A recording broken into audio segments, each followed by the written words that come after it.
भोंगे खाली येणार ना। पुढची बातमी। पुण्यश्लोक अहिल्यादेवी होळकर यांच्या 300व्या जयंतीनिमित्ताने आज अहिल्यानगरमधील चौंडीमध्ये एक भव्य कार्यक्रम पार पडला। या कार्यक्रमासाठी राज्याचे मुख्यमंत्री देवेंद्र फडणवीस, उपमुख्यमंत्री एकनाथ शिंदे, सभापती राम शिंदे यांच्यासह विविध नेते उपस्थित होते।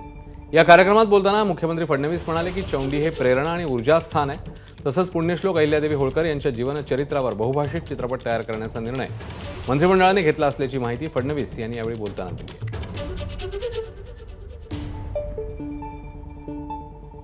ऑपरेशन सिंदूरच्या वेळी आपण बघितलं, आपल्या 2 लष्करातल्या भगिनी या आपल्याला त्या ठिकाणी ब्रीफिंग करायच्या। माझ्याकडे पूर्ण एक तुकडी ही केवळ महिला सैनिकांची असेल आणि महिला सैनिकांना प्रशिक्षण देऊन महिलांची तुकडी तयार करणाऱ्या अहिल्यादेवी या पहिल्या राणी होत्या।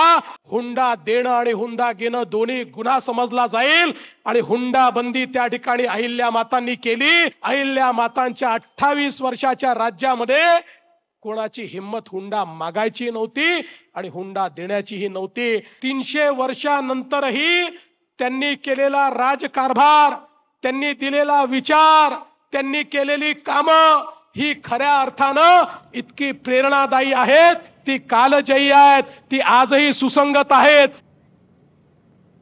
जालना जिल्ह्यातल्या शहागड परिसरात निसर्गाचा चमत्कार पाहायला मिळाला।